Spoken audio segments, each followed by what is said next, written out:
He hadn't heard Ethan's voice in so long that he stopped remembering what it sounded like. 2 years of silence will do that. It turns a child into something fragile in the room, present, breathing, watching, but not speaking. Victoria used to lean close to him at night and whisper stories anyway, as if the words might coax something loose inside his chest. Ethan would lie there stiff, eyes open, fingers curled tight in the blanket. No tears, no sound. Marcus first noticed the boy at the park because he didn't move when the other children ran. He just stood there beside the swings, hands in his jacket pockets, staring at the dirt under his shoes like it might answer something. When the wind pushed a loose strand of hair across Ethan's face, he didn't brush it away. That was the first thing Marcus couldn't ignore. Marcus had not meant to stop that day. He usually walked the long path around the park, headphones in, eyes forward. Routine made the afternoons smaller, manageable. But the boy near the swings didn't run when the other children shouted. He didn't fidget. He wasn't even pretending to play. He just stood there, shoulders slightly hunched, watching the ground as if something had been dropped and never found. Marcus slowed without realizing it. A red ball rolled past the boy's shoes. Another child chased it, laughing. The ball bumped lightly against Ethan's ankle before veering off. Ethan didn't look down, didn't react. Just blinked once, slow. It wasn't shyness. Marcus knew shyness. This was something else. The withdrawal so complete it felt physical. He told himself to keep walking. He didn't. The bench across from the swings was empty. He sat, close enough to see the boy clearly, far enough not to alarm whoever was responsible for him. He scanned the area out of habit. There a woman on the far bench near the path, posture stiff, phone untouched in her lap. Watching. Not scrolling. Watching. Not scrolling. Watching. Marcus recognized that posture too. He removed his headphones but left them draped around his neck. The wind shifted. The chains of the swings creaked. Somewhere behind him, a dog barked, sharp and impatient. Children's voices rose and fell in messy waves. The boy remained still. After a few minutes, Marcus leaned forward slightly and spoke not loudly. Not directly at first. Those swings squeak every time the temperature drops. Nothing.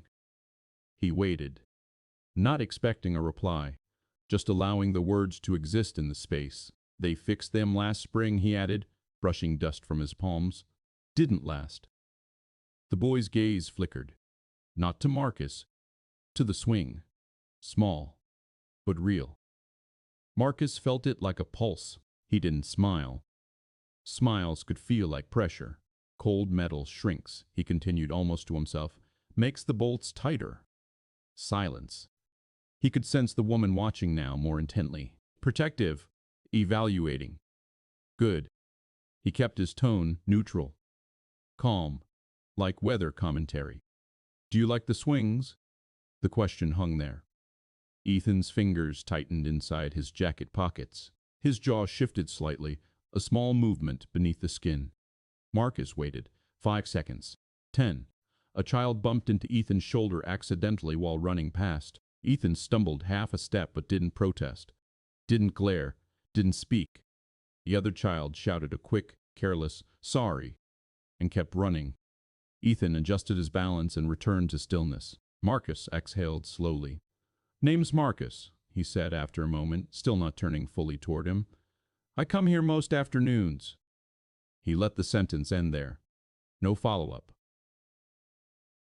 The woman stood up. Marcus noticed from the corner of his eye. She approached, careful but not aggressive. Her shoes pressed into the gravel with small crunching sounds. Ethan didn't turn toward her either. He must have known she was coming. She stopped a few feet away from Marcus. "Ethan," she said quietly. The boy walked toward her immediately. Not rushed, not hesitant, just obedient. Marcus felt something tighten in his chest at that. The woman met his eyes briefly. Guarded. "He doesn't talk," she said, not unkindly. Just factual. Marcus nodded once. "Okay." She seemed surprised by the response. Maybe she expected curiosity, or sympathy, or worse advice. He didn't offer any. The wind lifted again, colder now. After a second, she added, "He used to." The words came out thinner than she probably intended. Marcus looked at Ethan. The boy stared straight ahead, jaw set. Not embarrassed. Not ashamed. Just elsewhere. Marcus nodded again. Slower. "I'm here most afternoons," he repeated, this time to her. It wasn't an invitation. Not exactly. More like a statement of location. She studied him for another moment, measuring risk, calculating. Then she gave a short nod in return. "Victoria," she said. He didn't extend his hand, didn't step closer. "Marcus." Ethan's fingers had found the edge of his mother's sleeve, not clutching, just holding a fold of fabric between thumb and forefinger.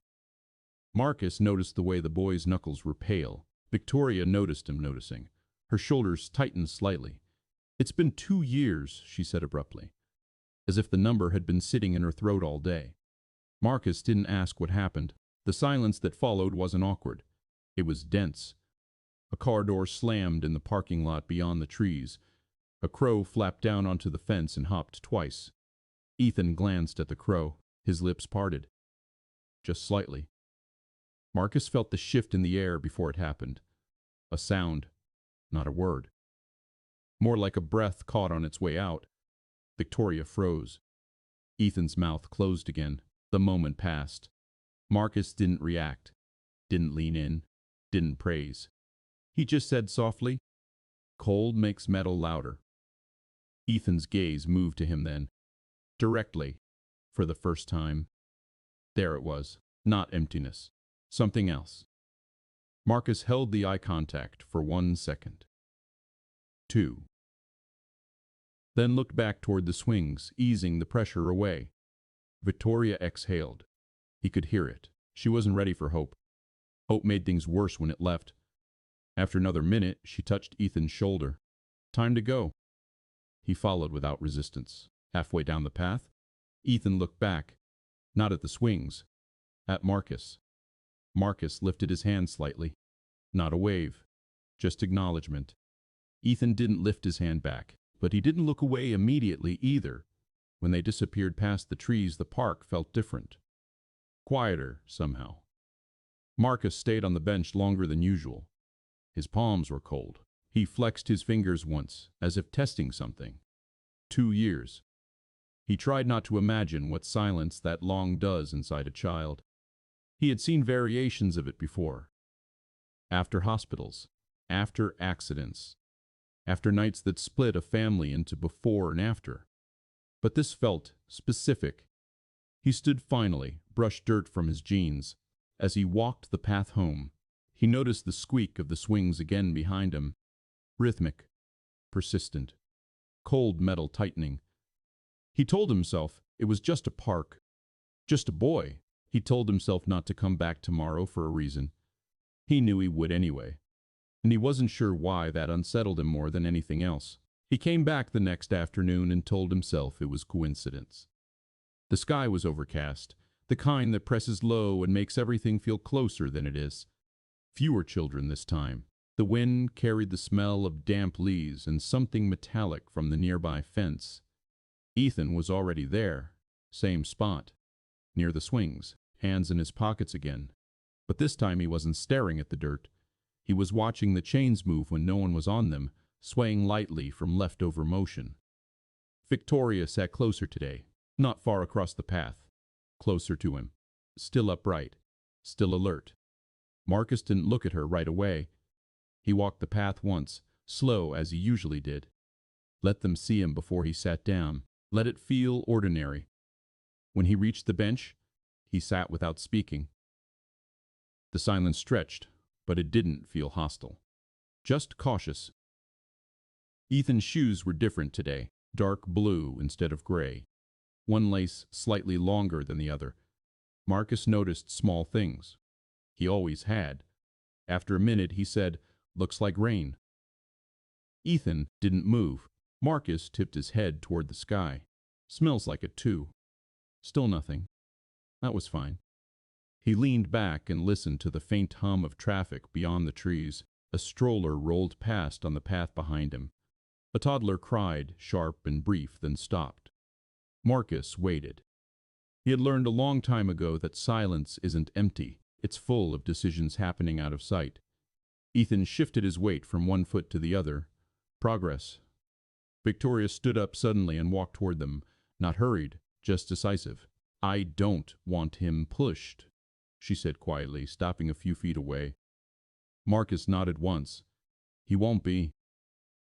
She studied his face like she was looking for something hidden behind it. "You're a teacher?" she asked. He shook his head. "Speech therapist." The word landed between them. Her jaw tightened almost imperceptibly. "We've tried," she said. He didn't ask how many. "We've tried 3. Her voice thinned on the last word. Marcus looked at Ethan, then back at her. "I'm not trying." That caught her off guard. "What does that mean?" "It means I'm not here as a therapist." He let the rest sit. She folded her arms, not defensively, but as if holding something in place inside herself. "He doesn't respond to pressure," she said. "Or rewards. Or games. Or waiting." Marcus glanced at Ethan again. The boy was staring at the swing seat. Not moving. But listening. Marcus could feel it. "Okay," Marcus said simply. Victoria seemed almost irritated by the calmness of it. "You don't even know what happened," she said. "No," he agreed. The wind picked up, pushing Ethan's jacket lightly against his frame. Too thin for the weather. Marcus stood slowly and walked toward the empty swing. Victoria stiffened. He didn't look back at her. He reached out and pressed the seat lightly, setting it into motion. Slow. Controlled. The chains creaked. "There it is," he murmured. The swing moved forward and back, small arcs at first. Ethan's eyes followed it. Marcus stepped back, hands at his sides. "Cold metal," he said again, almost conversationally. "Always louder before rain." The creak came again. Ethan swallowed. Victoria held her breath without realizing it. Marcus stepped away from the swing and returned to the bench. He sat. Did nothing. The swing slowed. Ethan took one step toward it. Victoria's fingers twitched at her sides. Another step. He reached out and touched the edge of the seat, just with his fingertips. The chains rattled slightly from the contact. Ethan's lips parted again. Marcus kept his eyes on the trees. A sound came. Faint. Air moving through a space that hadn't been used in a long time. Victoria inhaled sharply. Ethan froze. The sound died. Marcus spoke before the silence could turn heavy. "Sometimes they stick," he said lightly. "Have to push harder." He didn't look at Ethan when he said it. Ethan's fingers curled around the swing seat now. He pushed. The swing moved forward with more force this time. The creak, sharper. Ethan's chest rose and fell quickly. Marcus felt the shift again, that fragile edge. "Metal shrinks," he said quietly. Ethan's throat moved. Victoria took a step forward without meaning to. The swing came back toward Ethan. He let it brush his coat, and then cold. The word was barely audible. Rough. Scraped raw from disuse. Victoria's hand flew to her mouth. Marcus didn't turn. Didn't react. He nodded once, almost to himself. "Yeah." The swing slowed again. Ethan blinked rapidly, like the word had surprised him. Victoria crouched beside her son slowly, as if approaching something breakable. "Ethan," she whispered. He didn't look at her. His eyes were on the swing. Marcus stood after a moment. "See you tomorrow," he said, voice steady. He walked past them without waiting for a response. Behind him, he could hear Victoria's uneven breathing. Not sobbing, just trying to regulate. He didn't look back this time. Halfway down the path, he heard it again. Cold. Stronger. He closed his eyes briefly, but kept walking. At the edge of the park, he stopped. His hands were shaking. He pressed them flat against his thighs until they steadied. It wasn't the word itself. It was the risk of it. 2 years of silence doesn't break gently. It cracks. It resists. It punishes hope. He knew that. He also knew what happens when adults rush in after the first sound. They smother it, turn it into performance, into expectation. He would not do that. That night, he lay awake longer than usual. The apartment was too quiet. It always was. He stared at the ceiling and listened to the hum of the refrigerator in the kitchen, the ticking of the small clock above the doorway. He told himself not to think of the way Ethan's voice had scraped out of him, not to compare it. But memory doesn't ask permission. He saw another child in another room. Hospital white, machines humming, a different kind of silence. He rolled onto his side and pressed his face into the pillow until the image faded. Tomorrow he would go back. Not as a therapist, not as anything official. Just a man on a bench who talks about cold metal. And if the boy spoke again, he would treat it like weather. Ordinary. Even if it felt like something breaking open, it didn't happen again the next day, or the day after that. Ethan stood near the swings or sometimes by the low wooden fence that bordered the sandbox. He watched other children build crooked towers and knot them down. He tracked motion. Hands, feet, falling sand. But his mouth stayed closed. Victoria tried not to look disappointed. She would bring a thermos some afternoons, pretend to sip from it while keeping her eyes on her son. Her shoulders were never loose. Even when she sat, it was like she was ready to stand. Marcus kept his routine steady. One lap around the path. Sit. Comment on something small. Leave before it felt like too much. He spoke about the clouds once, about how the ducks near the pond always gathered before rain, about a loose board on the bench that needed fixing. Never about words, never about voices. Ethan listened. Marcus could see it in the way the boy's head tilted half a degree when something caught his interest, in the way his fingers stilled when Marcus mentioned something mechanical. But no sound came. On the fifth afternoon after cold, a little boy about Ethan's age ran up too fast and grabbed the swing Ethan had been touching. "Mine," the child said loudly. Ethan stepped back immediately, too quickly. His heel caught in the dirt and he fell hard onto his hands. The other boy didn't mean to hurt him. He just wanted the swing. He laughed and pumped his legs, chain shrieking. Ethan stayed on the ground a second longer than necessary. Victoria was already moving. Marcus reached Ethan first, not because he ran, but because he had been closer. He crouched without touching him. "You okay?" Ethan's palms were scraped, small beads of blood forming where skin had split. The boy stared at his hands. Victoria knelt beside them, breath uneven. "Ethan, sweetheart." He flinched at the word sweetheart. Not violently, just a tightening. Marcus noticed. Victoria noticed him noticing again. "I've got tissues," she said quickly, fumbling in her bag. Marcus stayed still. Ethan's breathing had changed. Faster now. Shallow. The other child on the swing kicked higher, chains screaming. Marcus glanced at the bolts holding the frame together. "Too tight," he murmured. Victoria looked at him, confused. "Bolts," he said quietly. "When they're too tight, everything strains." Ethan's shoulders were nearly at his ears now. Victoria reached for his wrist. Marcus shook his head once. Small. She froze. Ethan's eyes were wide but unfocused, like he was somewhere else. Marcus lowered his voice. "Look at the swing." It wasn't a command, more like a suggestion. Ethan's gaze flickered toward the metal frame. "The top bar," Marcus added softly. "See how it bends a little?" It didn't actually bend. Not visibly, but the wind made it shift just enough to give the illusion of movement. Ethan's breathing stuttered.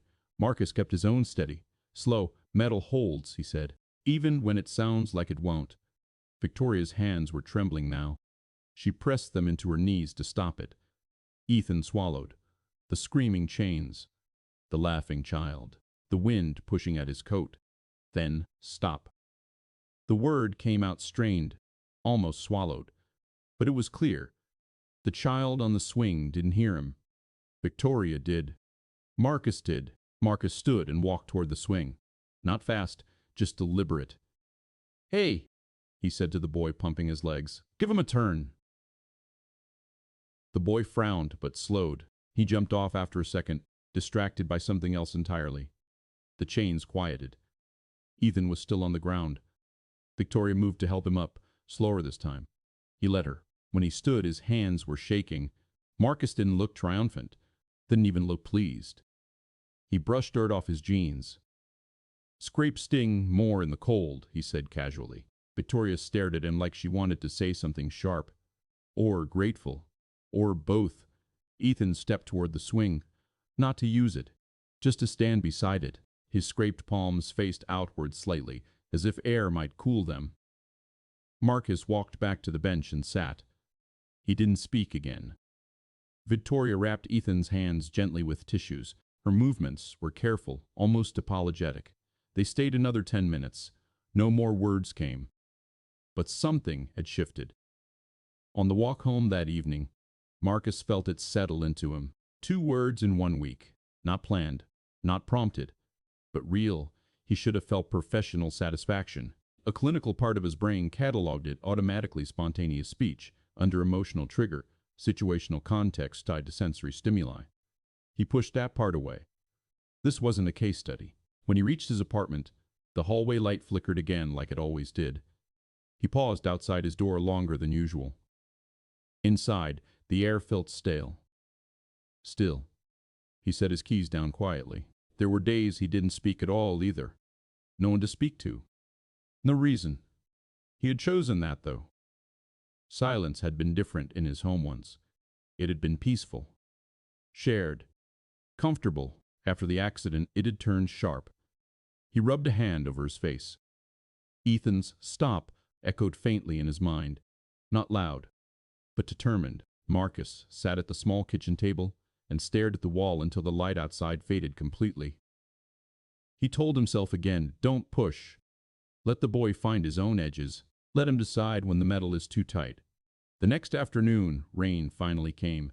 The park was nearly empty. Victoria stood under a large oak tree with an umbrella. Ethan beside her, hood up. Marcus almost kept walking. But Ethan was looking straight at him, not at the swings. At him. Marcus stepped under the tree without asking. The rain hit the leaves above them in uneven rhythms. For a minute, none of them spoke. Then Ethan shifted closer to the trunk and said, almost to himself, loud. The rain swallowed most of it. But Marcus heard. He nodded slightly. Yeah. Victoria closed her eyes. And this time, she didn't try to hold back the way her breath shook. The rain kept them under the oak longer than usual. Water slid off the umbrella in uneven streams. The ground near the roots turned dark and soft, shoes sinking slightly if they shifted too much. Ethan stood with his back almost against the trunk. Not hiding, just anchored. Marcus stayed a step away, close enough to hear him breathe, far enough not to crowd. Victoria's umbrella tilted when her wrist weakened. Marcus reached up and steadied the edge without a word. Their hands didn't touch. The rain jumped harder for a minute, then softened. Ethan watched the drops gather at the tip of a low branch before falling. He tracked each one, waiting for it to let go. Loud, he had said. It hadn't sounded afraid, just observant. Marcus let the silence settle again. He knew better than to fill it. A jogger passed by, splashing through shallow puddles. The sound made Ethan's shoulders tense briefly. Victoria noticed. Her fingers hovered near his arm, but she didn't grab him. That restraint cost her something. It showed. Marcus spoke quietly, almost blending with the rain. Storms pass quicker than they feel. Ethan's head tilted slightly. Victoria's eyes flicked to Marcus, wary of meaning layered under the sentence. There wasn't any. Not intentionally. The rain slowed to a mist. Ethan lifted one hand out from under the umbrella and let drops hit his scraped palm. He didn't wince. Just watched the water trace along the thin lines of red. Marcus felt the urge to comment on the healing process, how skin closes itself, how the body remembers what to do. He didn't. Instead, he crouched and pressed a small stick into the mud with a shoe, drawing a short line. See how the water fills it, he said lightly. Ethan's eyes moved down. The shallow groove darkened immediately as water pooled inside it. Doesn't stay empty long. Victoria inhaled sharply at that. Marcus heard it. He straightened slowly. Ethan crouched on his own this time. He pressed his finger into the mud beside Marcus's line and made another, slightly deeper. Water gathered there, too. He watched it carefully. Then he wiped his finger on his jeans and stood again. No more words came, but he didn't retreat into himself either. When the rain thinned to almost nothing, Victoria closed the umbrella. "We should head back," she said softly. Ethan didn't resist. As they stepped away from the tree, his foot slid in the mud. He caught himself quickly. Marcus instinctively moved forward but stopped before touching him.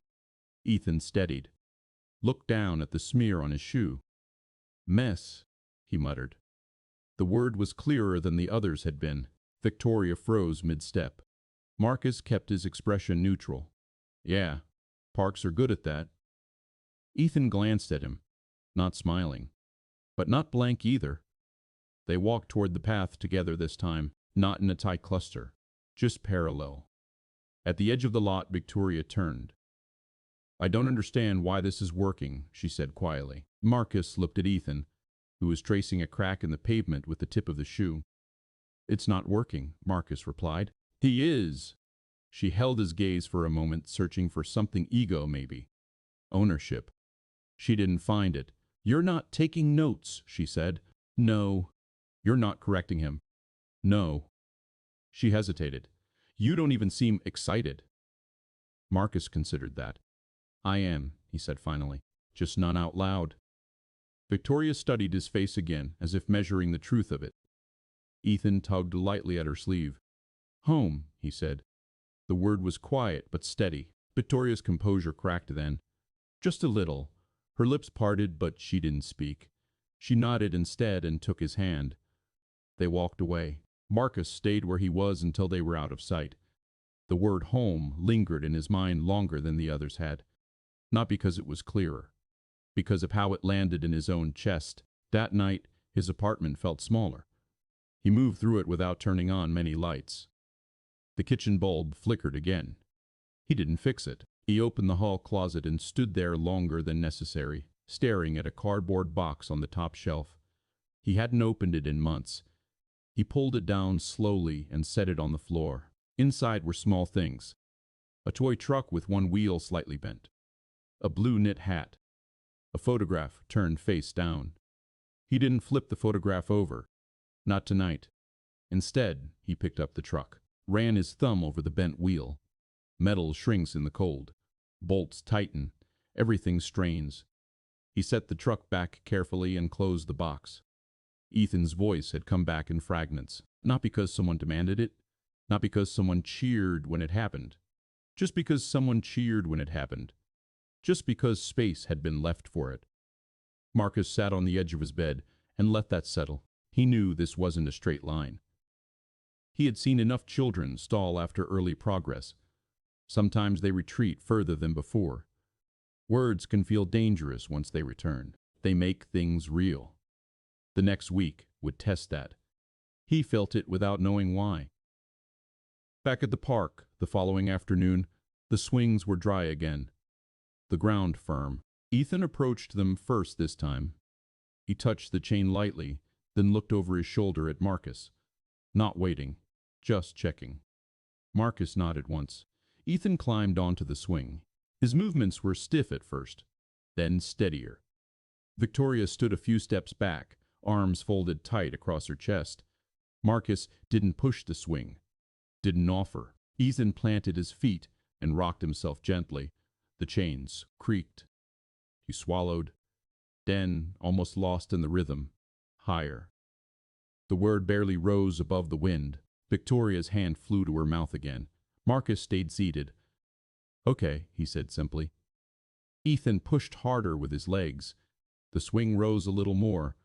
Not high, just enough. Marcus felt the familiar weight settle deeper inside him.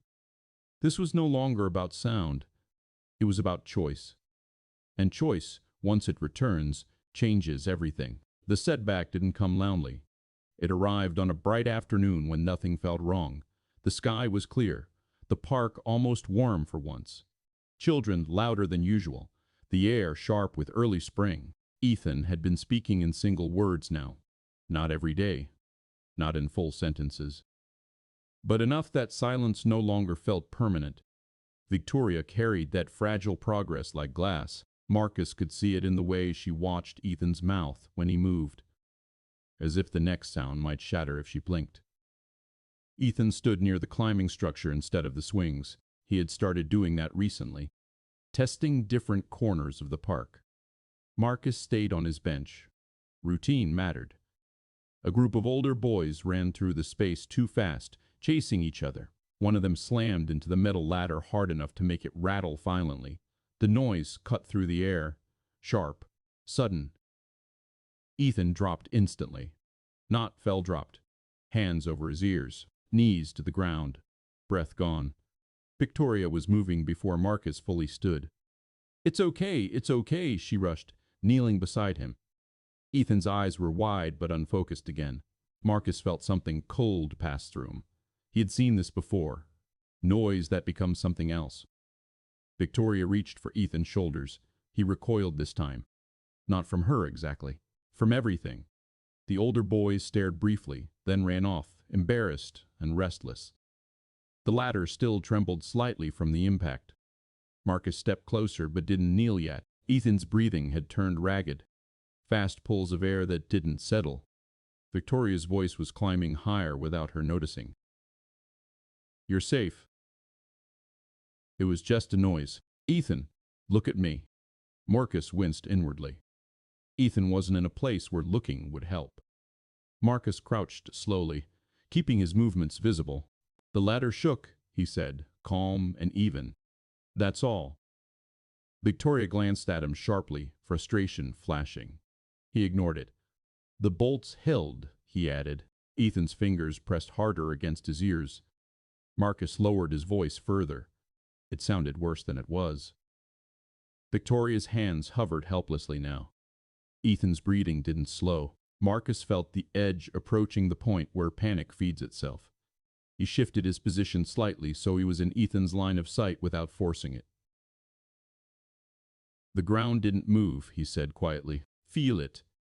Ethan's knees were dug into the dirt. Marcus pressed his own palm flat against the ground.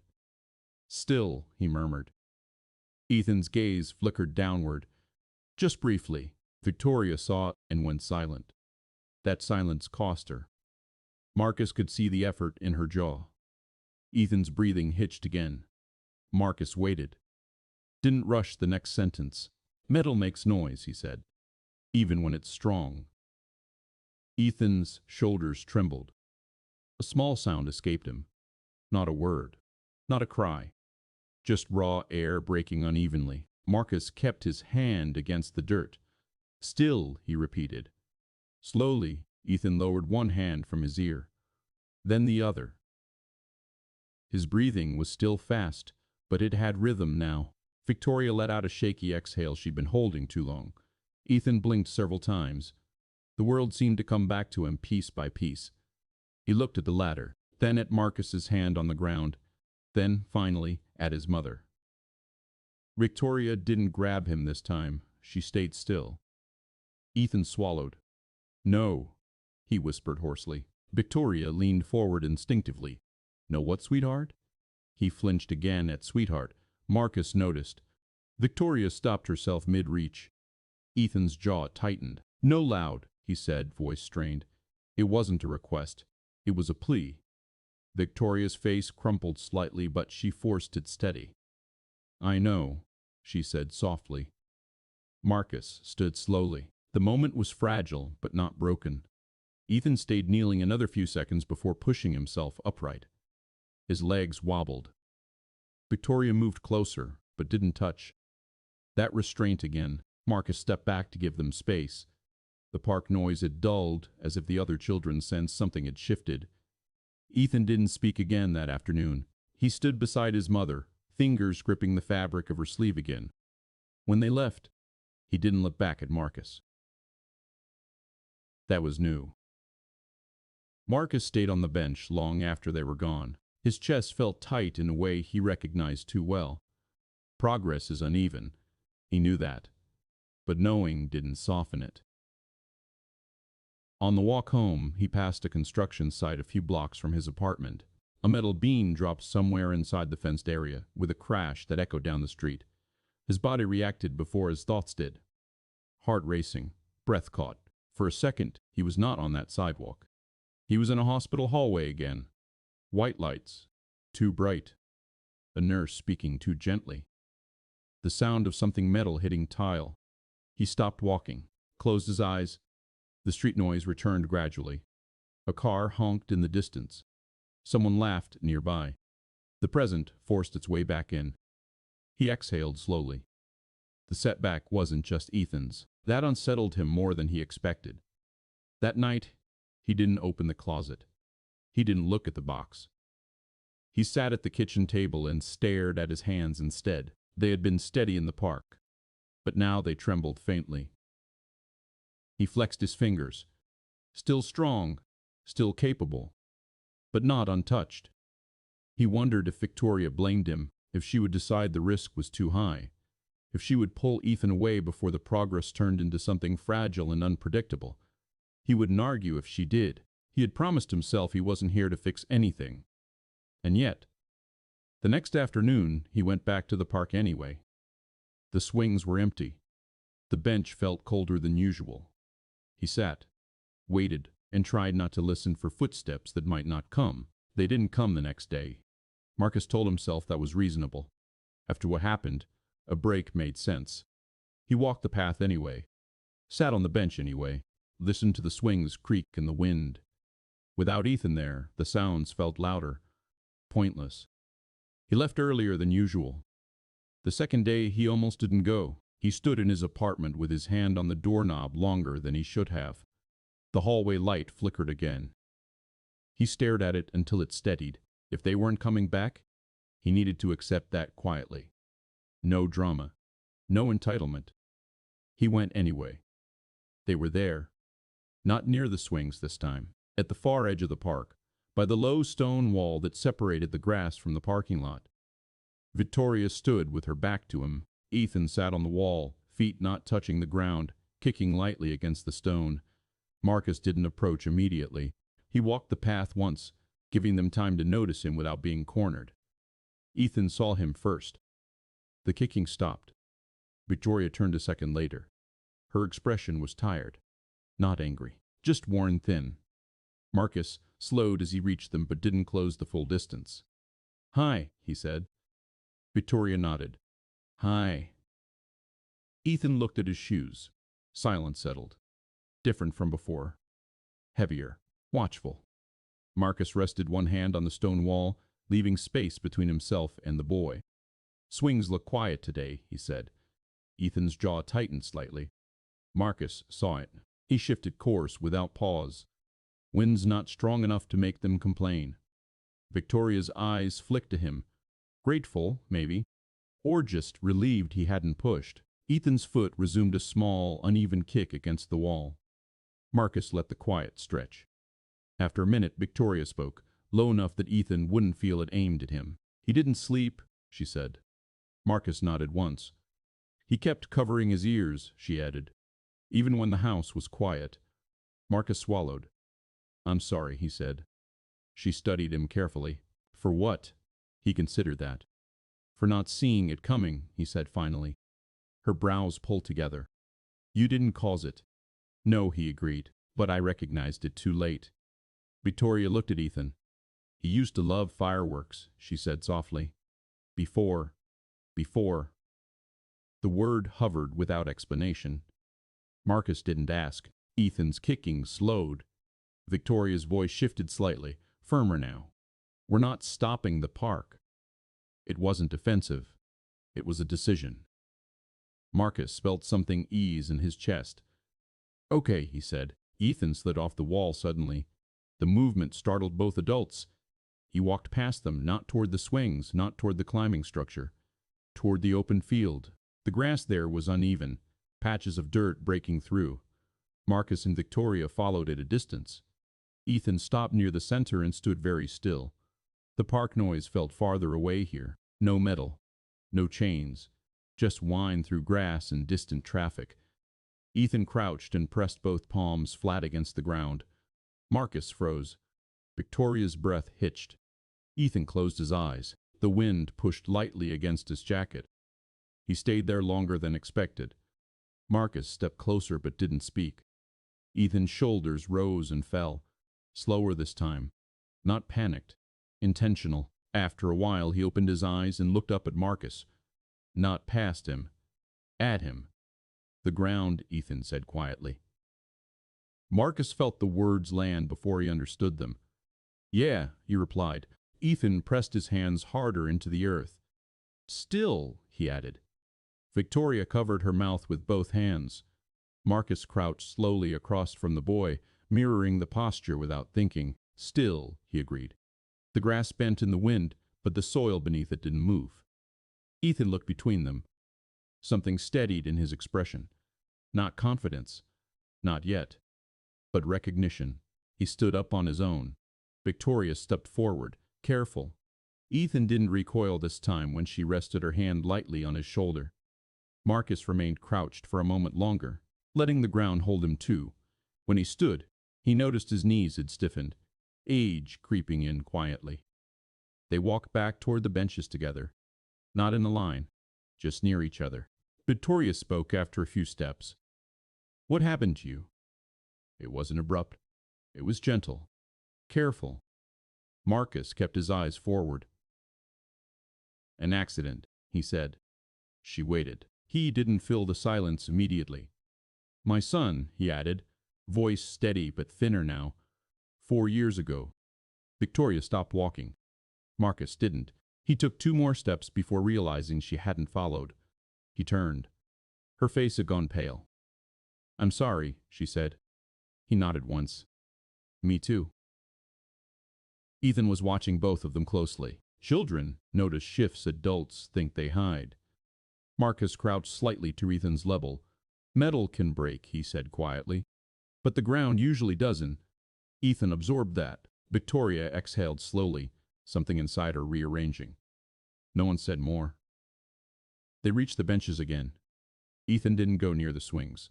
That was fine. He sat on the grass instead. Marcus took his usual seat. Victoria remained standing for a long time before finally sitting too. The afternoon passed without big moments. No dramatic words. No setbacks. Just small ones. "Cloud," Ethan murmured at one point, pointing upward. Marcus nodded. "Big one." Ethan watched it drift. When it was time to leave, he didn't cling to his mother's sleeve. He walked beside her. At the edge of the path, he paused and looked at Marcus. "Tomorrow?" he asked. It was the first time he had initiated anything. Marcus kept his response simple. "Yeah." Ethan nodded once, satisfied. As they disappeared down the walkway, Marcus felt the weight in his chest shift. Not lighter. Just different. The setback hadn't erased the progress. It had deepened it. He stood alone by the bench for a while after they left. The swings creaked faintly in a new breeze. He listened. Metal making noise. Ground staying still.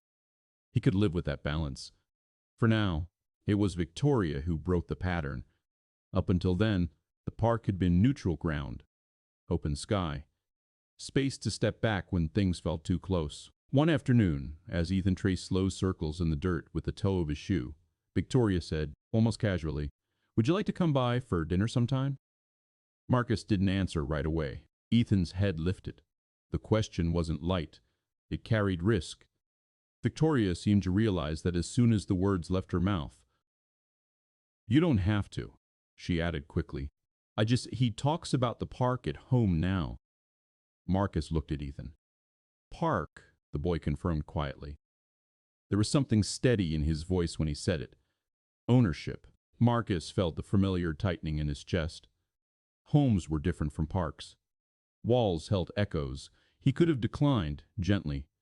Kept the boundary clean. Instead, he heard himself say, "Okay." Victoria nodded once, relief and fear mixing on her face. "Saturday?" she asked. He agreed. Her house was smaller than he expected. Neat. Too neat. The kind of neat that comes from trying to control what can be controlled. A faint smell of soap lingered in the air. The living room furniture arranged carefully, edges aligned. Marcus paused just inside the doorway. Ethan stood a few feet away, watching him take it in. Victoria closed the door softly behind him. Shoes are fine, she said. He stepped forward anyway, wiping them automatically on the mat. The walls held framed photos. Marcus didn't look closely at first. Ethan hovered near the hallway entrance, uncertain. Victoria moved toward the kitchen. It's just pasta, she said. Nothing special. Marcus nodded. The sound of a pot bubbling filled the space. He sat where she gestured, at the small dining table. Ethan took the chair beside his mother, not across from Marcus. That was fine. They ate quietly at first. Forks against plates. Water pouring into glasses. Marcus felt the weight of the room pressing in. Different acoustics. Every small noise, sharper. Ethan seemed aware of it too. He kept glancing toward the window whenever a car passed outside. Victoria noticed. It's just the street, she said softly. Ethan nodded once but didn't respond. Marcus swallowed a bite of pasta. Smells good, he said. Victoria gave a small smile. Thank you. Silence again. Then Ethan cleared his throat. The sound was slight, but deliberate. Marcus didn't look at him immediately. He gave it space. Tomorrow, Ethan said slowly, eyes on his plate. We swing. Victoria's fork stilled. Marcus kept his tone even. If you want. Ethan nodded. The front door suddenly rattled. Hard. A loud knock followed. 3 sharp hits against wood. Victoria jumped. Ethan's chair scraped violently against the floor as he stood. His hands flew to his ears. The knock came again, louder. Marcus was already on his feet.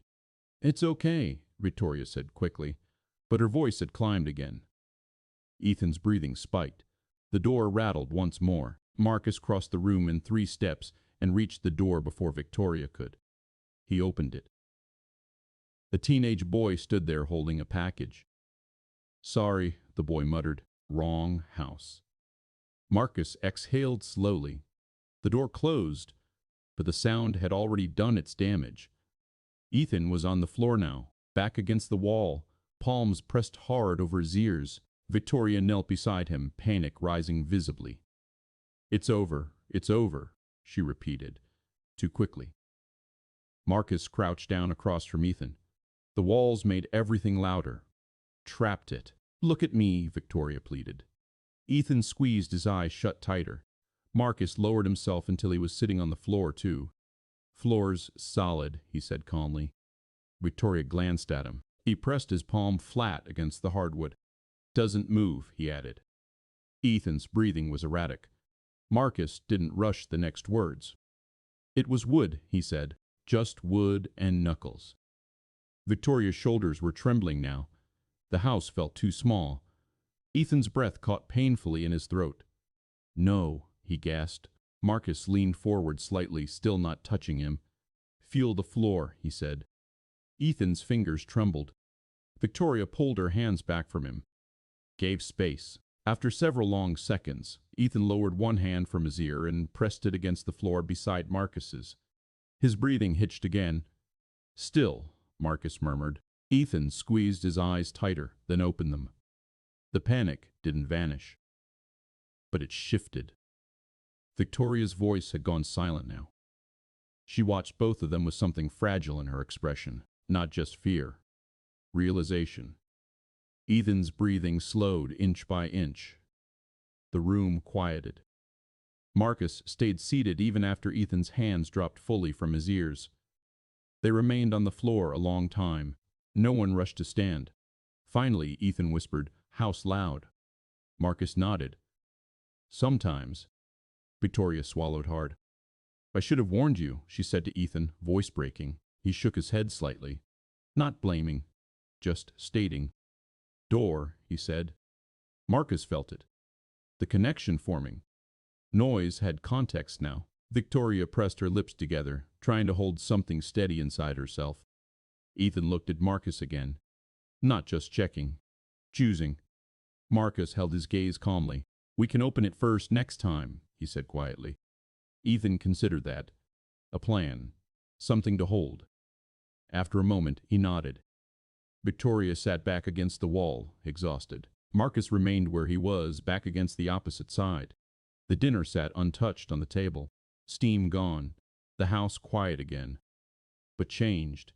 Marcus understood then. The park had been neutral. The house held memory. And stepping into it meant stepping into something much larger than swings and weather.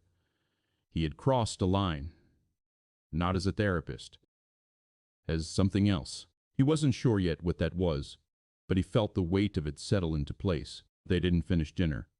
Victoria wrapped the plates in silence and slid them into the refrigerator. The scrape of ceramic against the glass shelf made Ethan's shoulders tense again, but he didn't cover his ears this time. He just watched her hands. Marcus stayed on the floor a little longer, back against the wall, letting the room return to its usual shape.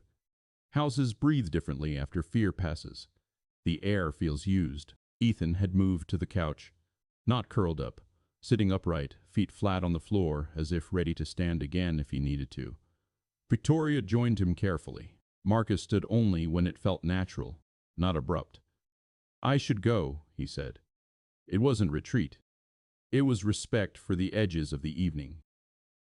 Ethan looked at him immediately. "Tomorrow," the boy said, more certain now. Marcus nodded. "Tomorrow."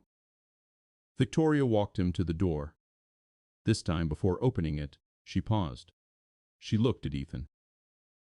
"Door," she said quietly. Ethan inhaled once and nodded. Marcus opened it slowly. No knock, no surprise, just the cool night air moving in gently. Ethan watched the doorway as if measuring it. When Marcus stepped outside, Victoria followed him onto the porch and closed the door softly behind them. The street was calm. A porch light flickered across the road. "I didn't think about the echo," she said after a moment. "How sound gets trapped." Marcus kept his voice low. "You can't predict everything." She folded her arms around herself, not defensive, just holding. "He used to run down that hallway," she said, glancing toward the interior of the house. "Before." Marcus didn't ask what before meant this time. He understood enough. "I keep trying to make the house safe," she continued. Quieter, controlled. Marcus watched a car pass slowly at the end of the street. "Sometimes safe isn't quiet," he said.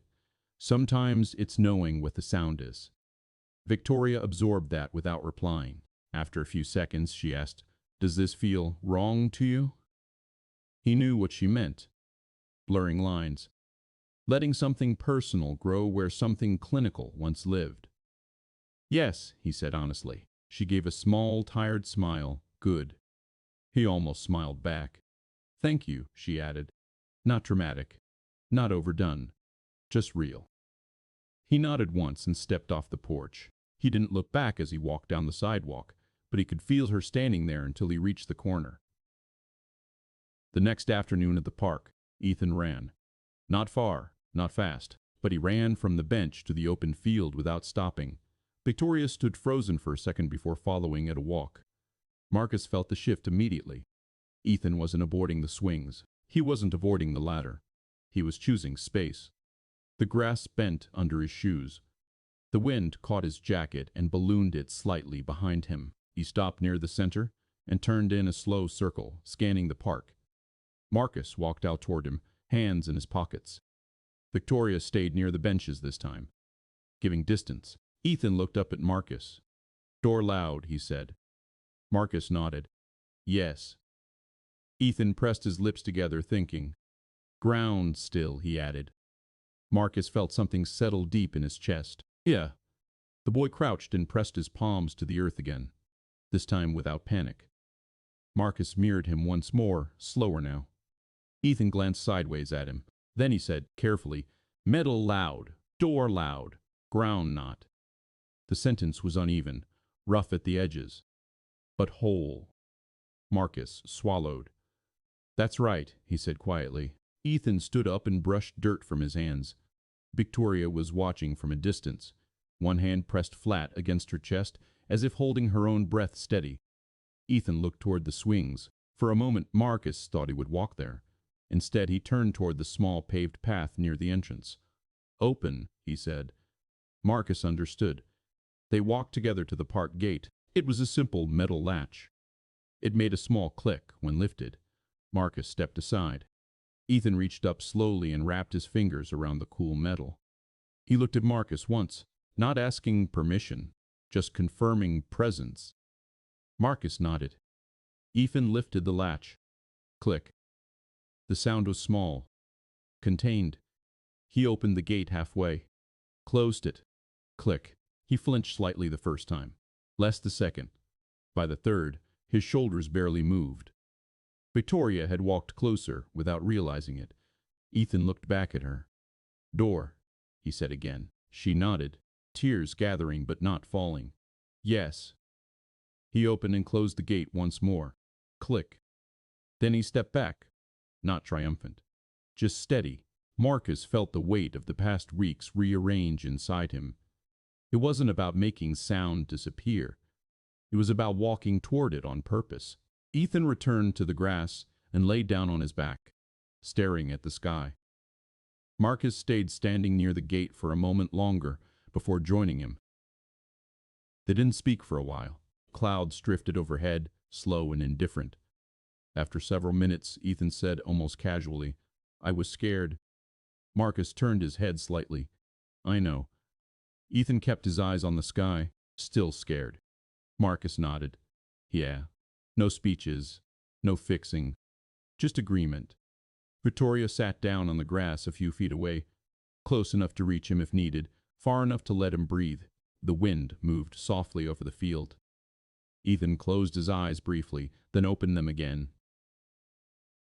"Okay," he murmured. Marcus didn't ask what that meant. It wasn't for him to define. When the sun began to dip lower, casting longer shadows across the park, Ethan sat up on his own. He looked between Marcus and his mother. "Home," he said. "Clear. Steady." Victoria stood and held out her hand. This time, Ethan took it loosely, not gripping. As they walked toward the exit, he reached the gate first. He opened it. Click. He didn't flinch. Marcus watched them step through. Victoria paused briefly, meeting Marcus's eyes. Something unspoken passed between them. Not gratitude exactly. Not dependence. Partnership. Ethan looked back once before leaving. Not checking this time. Just acknowledging. Marcus remained by the gate after they disappeared down the sidewalk. He reached out and lifted the latch himself. Click. The sound was ordinary. Contained. He let it fall closed again and stood there a while longer, feeling the solid ground under his feet. Metal would always make noise. Doors would always close, but the earth beneath them held, and sometimes that was enough. The first full sentence came on a day that didn't feel important. No storm, no loud interruption, no visible turning point. Just an ordinary afternoon. Marcus almost didn't go. Work had stretched longer than expected. His head felt crowded, the kind of tired that settles behind the eyes and makes everything slightly distant. But routine mattered. He walked the familiar path, gravel under his shoes, the faint squeak of swings carrying across the park. Ethan was already moving when Marcus saw him, not standing still, not hovering, running in uneven loops around the open field, breath visible in the cool air.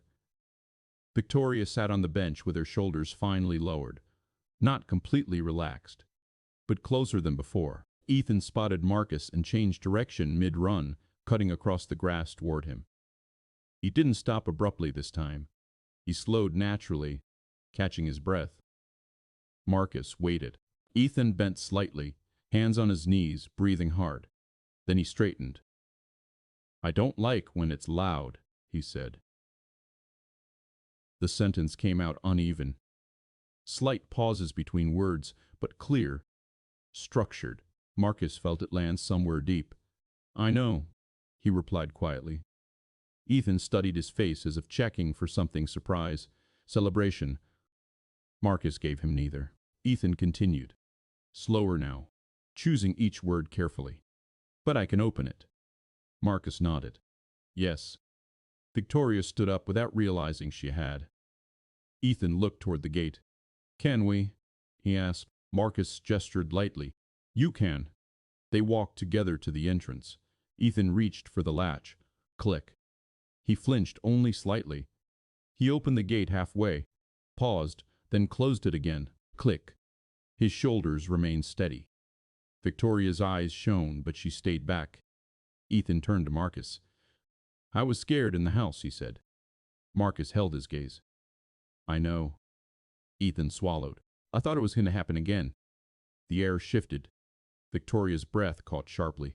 Marcus felt his own chest tighten, but he kept his voice even. "It didn't," he said.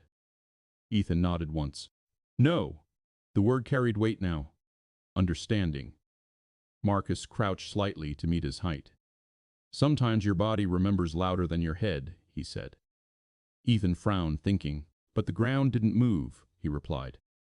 Marcus felt something almost like a smile pull at him, but it didn't fully form. "That's right." Ethan stood there a moment longer, then stepped past him back into the park.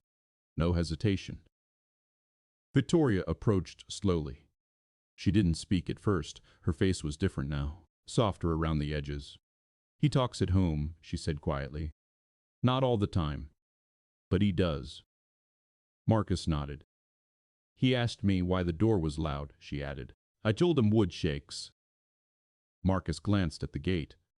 "Wooden knuckles," he said lightly. Victoria almost laughed. Almost. Ethan called from the swings. "Marcus!" The sound startled both of them. It wasn't loud, but it was direct. Marcus turned. Ethan was seated on the swing, feet planted, waiting. Not frozen. Waiting. Not rosen. Waiting. Marcus walked over. "You want to push?" he asked. Ethan considered that, then shook his head. "I can," he said. He leaned back and began pumping his legs. The swing rose higher than it ever had before. Not dangerously high, just confident. The chains creaked. Ethan's jaw tightened for a split second, then relaxed. "Higher," he muttered to himself, pushing again. Marcus stepped back.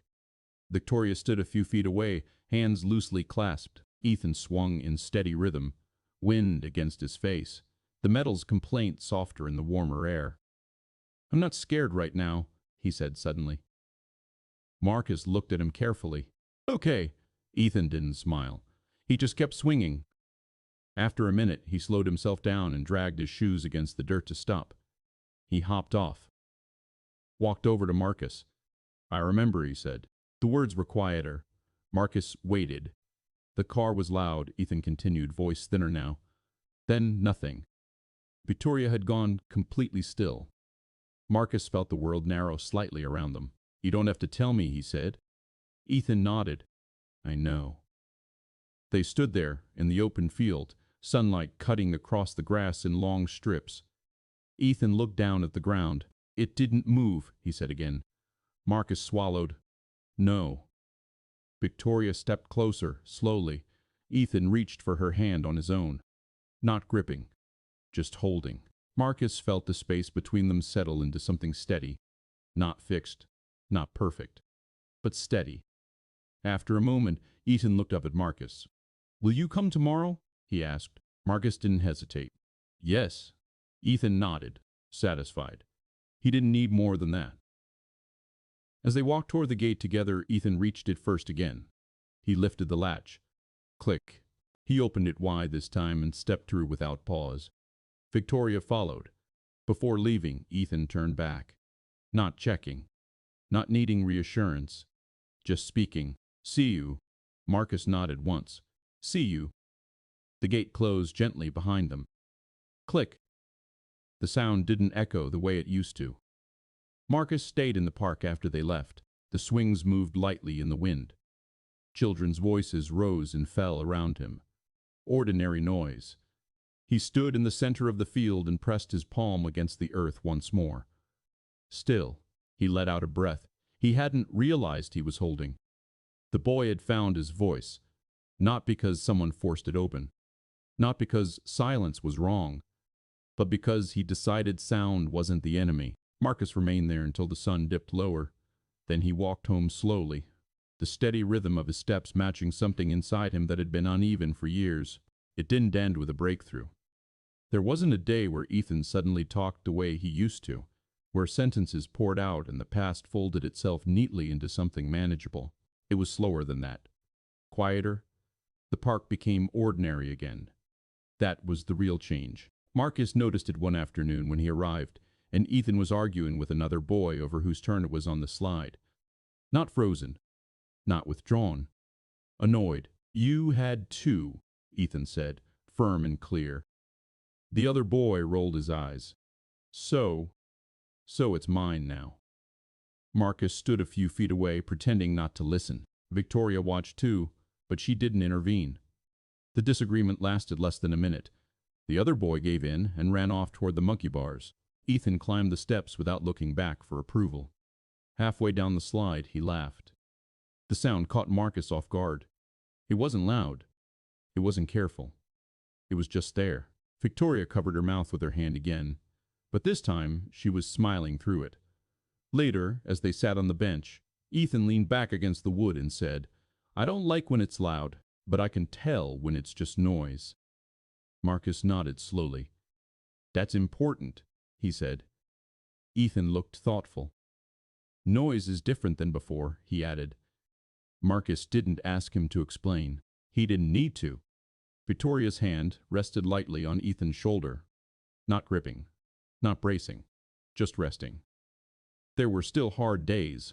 One afternoon, a motorcycle backfired near the park entrance, and Ethan dropped to his knees again, hands over ears. But this time, he lowered them on his own after a few seconds. He pressed his palm to the ground without being told. "Still," he whispered. Marcus stayed where he was.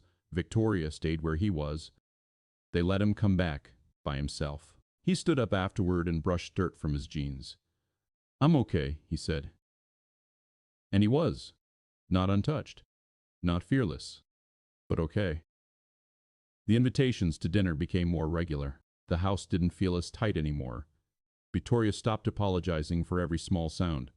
One evening, Ethan walked to the front door before anyone knocked. He opened it first. "Hi," he said to the delivery driver, voice steady. The driver barely noticed anything unusual. Marcus did. Later that night, after Ethan had gone to bed, Victoria and Marcus sat at the small kitchen table. The light above them hummed faintly. "I used to think if I controlled everything, he'd feel safe," she said quietly.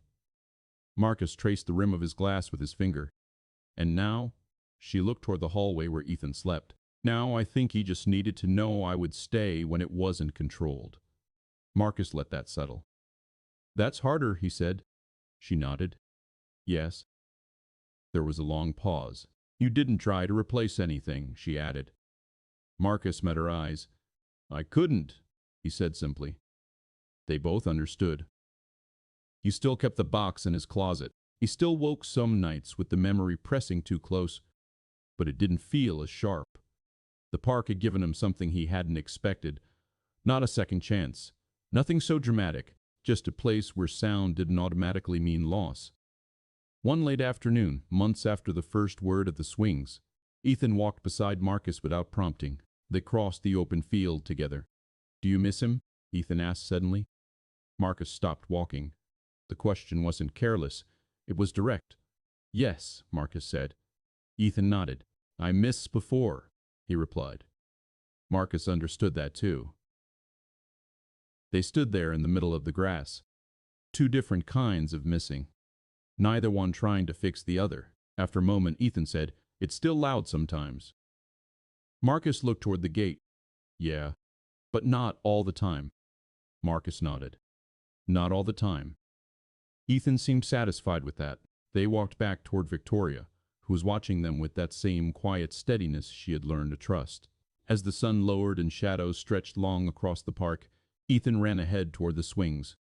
Not to test them, not to conquer them, just because he wanted to.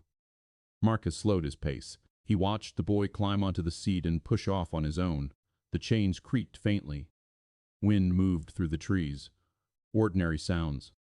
Marcus felt the ground under his shoes. Solid. Unmoving.